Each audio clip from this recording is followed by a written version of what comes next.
يا زهور الروض ميدي أسمعي ليلي نشيدي.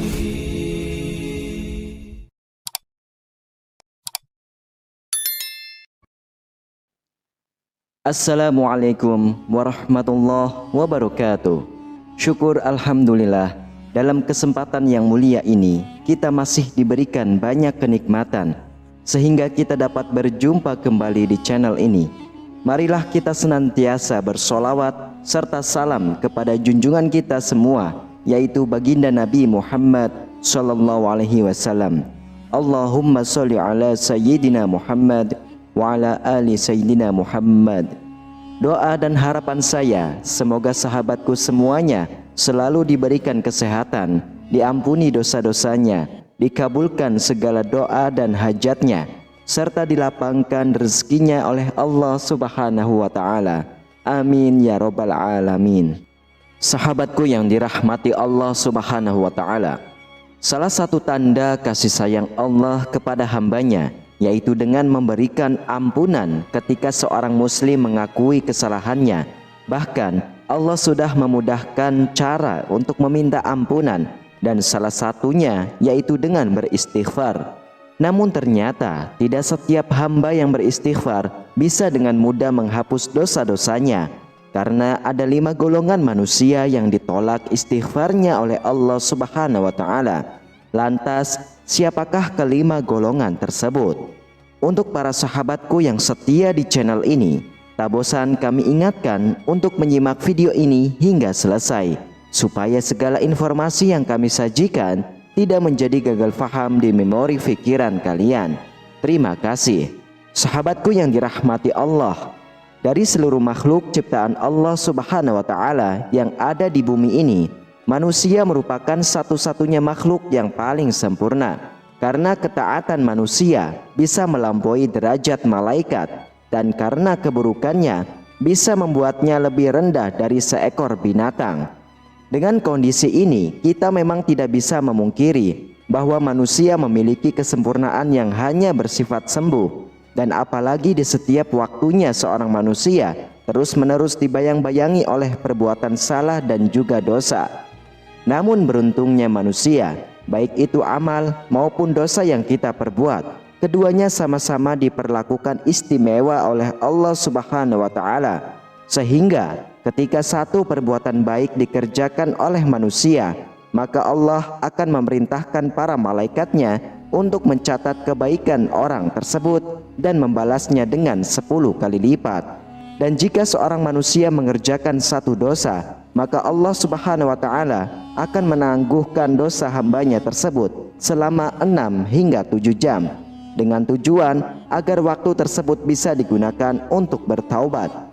Dan lebih istimewanya lagi, di dalam agama Islam, Allah Subhanahu wa Ta'ala juga akan mengampuni setiap dosa hambanya hanya dengan cara yang sangat mudah sekali, yaitu dengan mengucapkan kalimat istighfar. Dan cara tersebut sesuai dengan perintah Allah Subhanahu wa Ta'ala yang sudah termaktub di dalam kitab suci Al-Quran, yaitu surah Al-Baqarah ayat 199. Allah Subhanahu wa Ta'ala berfirman, dan beristighfarlah atau memohon ampunlah kepada Allah Subhanahu wa Ta'ala, sesungguhnya Allah Maha Pengampun lagi Maha Penyayang. Di dalam ayat ini Allah Subhanahu wa Ta'ala menyampaikan bahwa Allah akan memaafkan sebesar apapun dosa yang telah diperbuat oleh seorang hamba, dan hal ini karena sifat Maha Pengampunnya Allah Subhanahu wa Ta'ala. Dan ketahuilah bahwa Allah Subhanahu wa Ta'ala lebih menyukai orang-orang yang mengakui kesalahannya lalu kemudian mengucapkan istighfar dibandingkan dengan orang-orang yang tidak pernah menyadari atas dosa-dosanya. Dan mengejutkannya lagi bahwa ternyata dalam agama Islam ada sekelompok manusia yang meski telah meminta ampun dengan cara beristighfar, namun ternyata istighfarnya ditolak oleh Allah Subhanahu wa Ta'ala.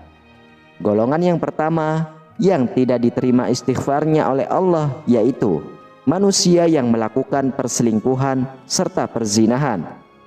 Karena dengan perselingkuhan kerap kali berujung pada perbuatan zina, dan lebih parahnya lagi hanya karena untuk memenuhi hasrat seksualnya, Para pelaku ini rela melantarkan anak istrinya dan juga meninggalkan tanggung jawabnya sebagai seorang pasangan. Maka tak heran, sekalipun lisannya terus-menerus mengucapkan istighfar dan ia tidak meninggalkan perselingkuhan tersebut atau perbuatan yang diharamkan oleh Allah tersebut, maka istighfarnya hanya terucap di lidahnya saja. Karena Rasulullah SAW telah bersabda, jika seseorang berzina, maka imannya itu keluar dari dirinya, seakan-akan di atas kepalanya terdapat gumpalan awan. Namun jika dia terlepas dari perbuatan zina, maka imannya itu akan kembali kepadanya. Hadis riwayat Imam Abu Daud. Lalu kelompok yang kedua yaitu seseorang yang memakan harta yang haram. Banyak-banyaknya pelaku zina, namun lebih bejat lagi seseorang yang suka memakan harta milik orang lain. Karena bagaimana tidak ditolak istighfarnya, sedangkan hartanya didapatkan dari cara yang haram dan kemudian digunakan untuk membeli makanan, dan kemudian makanan itu akan masuk ke dalam tubuhnya yang tentunya akan tercampur dengan darah dan bahkan akan menjadi daging yang kita gunakan jasad ini untuk beribadah kepada Allah Subhanahu wa taala. Maka wajar saja jika kalimat istighfar yang diucapkan dari lisan orang-orang yang suka memakan harta haram akan diabaikan oleh Allah Subhanahu wa taala. Bahkan telah dijelaskan dalam kitab Wasiatul Mustafa bahwa Rasulullah SAW beliau pernah menasehati Sayyidina Ali bin Abi Thalib, dan Rasulullah berkata, "Wahai Ali, barang siapa yang senang membaca Al-Quran namun ia tidak menghalalkan apa yang dihalalkan dan ia tidak mengharamkan apa yang diharamkan, maka bagi orang-orang tersebut termasuk ke dalam golongan manusia yang melemparkan Al-Quran atau membangkang kepada Allah Subhanahu wa taala." Selain seorang pelaku zina dan juga pemakan harta yang haram, seseorang yang ditolak istighfarnya oleh Allah, yaitu sebagaimana yang telah dikatakan oleh Imam Nawawi rahimahullah, dan beliau menyebutkan bahwa salah satu jenis manusia yang tidak akan diterima ucapan istighfarnya. Lalu golongan yang ketiga yaitu orang-orang yang fakir namun sombong. Secara umum agama Islam memang sangat melarangnya jika seseorang berperilaku sombong. Seperti yang dijelaskan di dalam Al-Quran, Allah Subhanahu wa taala telah berfirman, "Dan janganlah kamu memalingkan wajahmu dari manusia karena keangkuhan, dan janganlah kamu berjalan di muka bumi dengan sombong. Sesungguhnya Allah tidak menyukai orang-orang yang sombong lagi membangkang diri." Quran Surah Luqman ayat 18. Oleh karena itu, apabila kesombongan itu ada pada seorang fakir miskin, entah itu sombong dalam hal harta ataupun ilmu, maka itu bisa lebih buruk dari kesombongan orang yang kaya. Bahkan di dalam sebuah hadis, Rasulullah SAW telah menyebutkan bahwa orang yang seperti itu bukan hanya ditolak istighfarnya, namun mereka juga tidak akan dipedulikan oleh Allah. Sebagaimana Rasulullah SAW telah bersabda bahwa ada 3 golongan orang yang tidak akan diajak bicara oleh Allah Subhanahu wa taala pada hari kiamat nanti, yaitu seseorang yang sudah tua lalu ia berzina, orang yang miskin namun sombong, dan pemimpin yang suka menyebarkan kebohongan. Maka berdasarkan hadis ini, kita pasti sudah mengetahui selain Allah akan menolak istighfarnya orang miskin yang sombong, ternyata yang keempat, Allah akan mengabaikan istighfarnya para pemimpin yang suka berbohong kepada rakyatnya.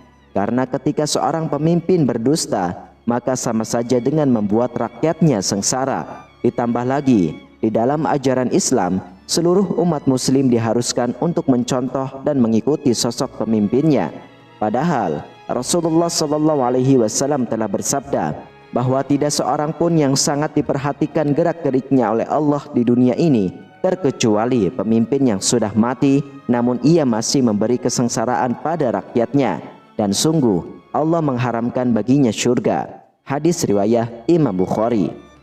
Kemudian golongan yang kelima yaitu wanita yang menggunakan pakaian yang tidak sesuai dengan syariat Islam. Para ulama telah menyepakati bahwa menutup aurat itu merupakan tolak ukur keimanan seseorang muslim, dan hal tersebut pun disandarkan pada salah satu hadis Nabi yang artinya, "Janganlah sekali-kali engkau memperlihatkan pahamu, dan janganlah kalian melihat paha orang yang masih hidup atau yang sudah mati." Hadis riwayah Imam Abu Daud. Namun mirisnya, menutup aurat kerap kali dinafikan oleh generasi muslim. Padahal Rasulullah SAW sangatlah mengkhawatirkan fenomena mengumbar aurat ini. Dilantarkan hal ini menjadi salah satu tanda bahwa hari kiamat sudah semakin dekat. Sebagaimana beliau telah bersabda bahwa tanda akhir zaman itu ada 4.